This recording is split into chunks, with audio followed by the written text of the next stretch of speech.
With just a few days left until the 2022 edition of the 100, we here at the 100 Club are continuing to preview all the squads. And we're continuing now here with the Northern Superchargers.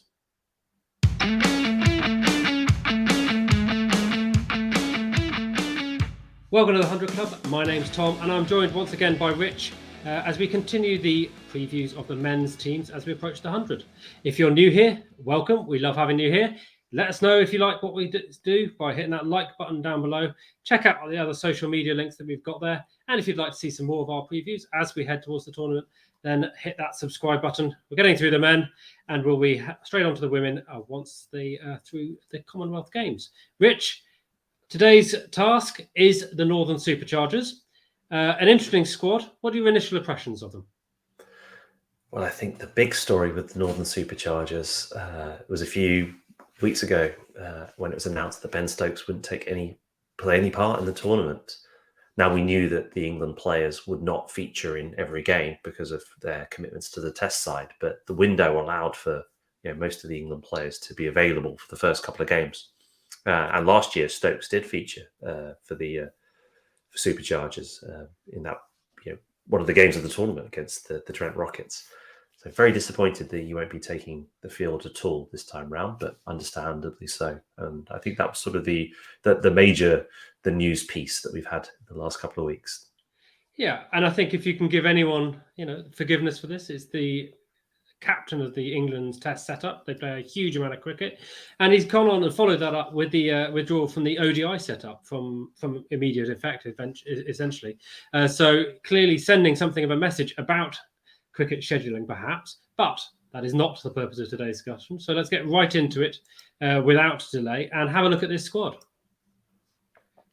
So, what have they got left without Ben Stokes? Well, they have an English coach for a start, which differentiates themselves from the rest. They've appointed the former Essex keeper and England keeper, James Foster, to run the show, which is nice to see. We did point out last year that why they had to draft in overseas coaches for all these franchises when it's a new tournament. So interesting to see how James Foster gets in. And he's got a very experienced squad to work with, wouldn't you say, Tom? I think that is the running theme. So clearly Ben Stokes is out. They don't have any other England central contact players. Most of the squads have one or two that they've been able to pick, but there's no test issues there. And the theme of the building that they've gone with is age, frankly, and it starts right at the top there with a fantastically experienced, but potentially rather. You'd say past it. Is that too much to say? Adam Lyth and Faf du Plessis are a little bit over the hill. Well, I mean, modern cricketers keep themselves so much better in shape than their predecessors did. So somebody like Faf du Plessis is still one of the fittest players in the game. So perhaps it's less of an issue than it was before. Maybe the experience is better than the fact they've sort of maybe got a few more years in the legs as they're trudging around the outfield. But and maybe I think they could be. I think they could be some effective campaigners. Okay, maybe I'm playing devil's advocate to a degree because, of course, actually they've both had pretty good seasons. Lyth has scored over 500 in the Blast this year. That's top 6, I think.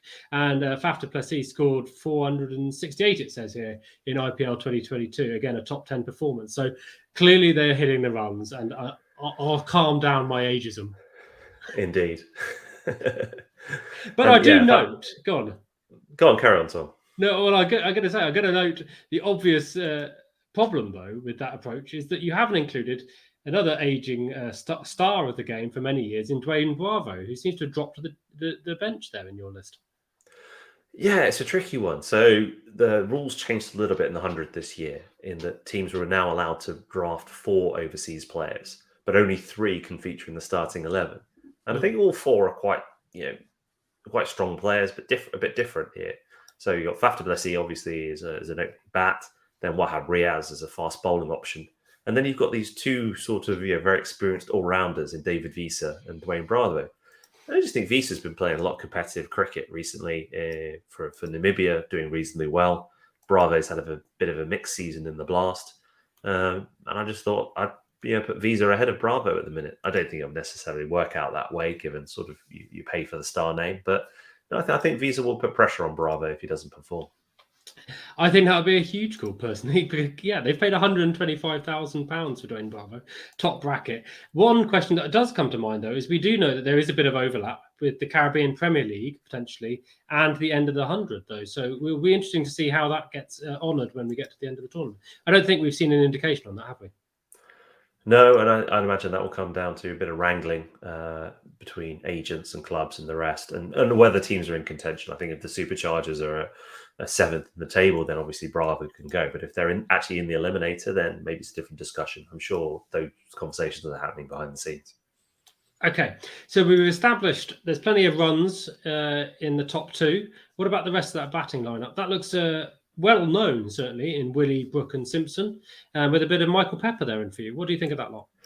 So I think Willie obviously bats in different places in the order. For England, he bats a little bit lower. I think he's been used in domestic cricket higher up in the order. He's even opened for a fair while. He was quite effective in that role last year for the Superchargers, and I think they'll go with that again. Real license just to go for the shots, have a go. Harry Brooke, obviously on a fantastic curve, very good in red ball cricket this year as well, but that's got him involved in the England setup. And then I've got John Simpson at 5. I think he was very effective last year. Obviously had that incredible innings against the Manchester Originals where he hit 71 off 28 when the Superchargers posted that amazing score of 200, off 100 balls. So I've sort of kept that there. And then Michael Pepper comes in at 6 just because he had a fantastic last season.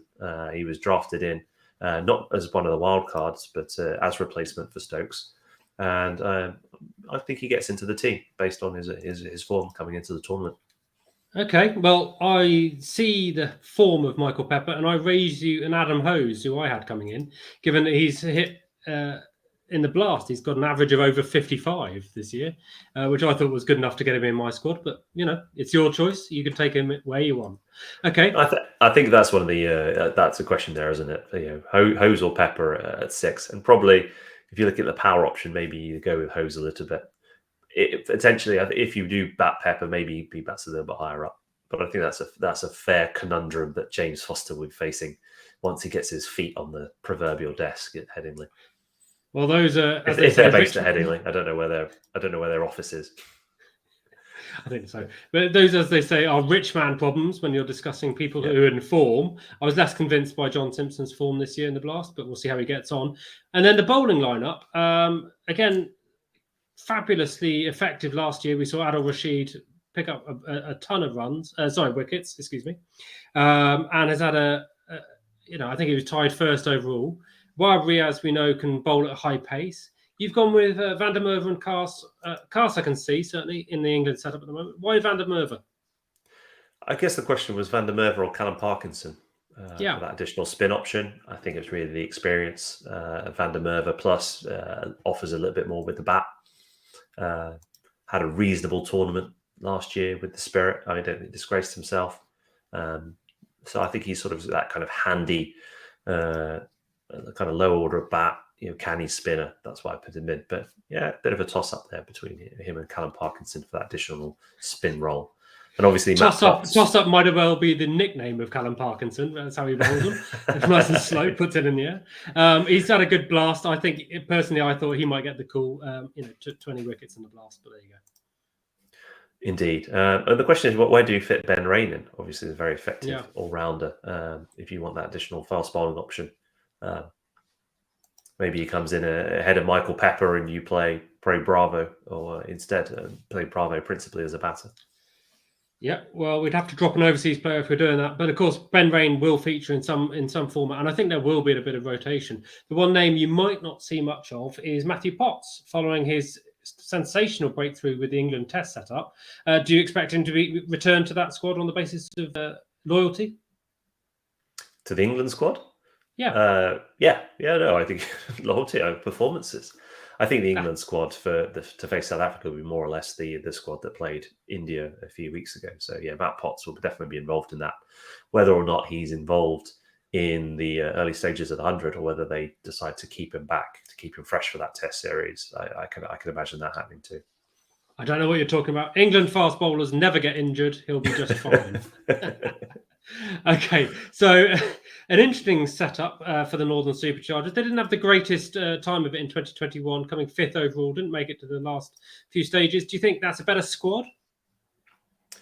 I think it's more or less where they were last year, right? And I think not even having Stokes for any of the games is obviously a bit of a loss.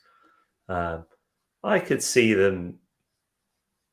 I could see them sort of putting a few wins together on the basis of the talent they have available.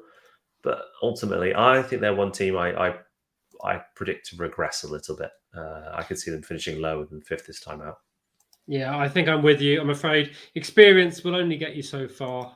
There may be a little shorter on talent in the depth of the squad as well than some of the other teams we're having a look at. And if you want to know why that opinion has got some legs, then check out our other squad previews as they come out. And once again, if you want to know when that is, hit the subscribe button with the notifications. Rich, it's been a pleasure. Thank you very much for joining us.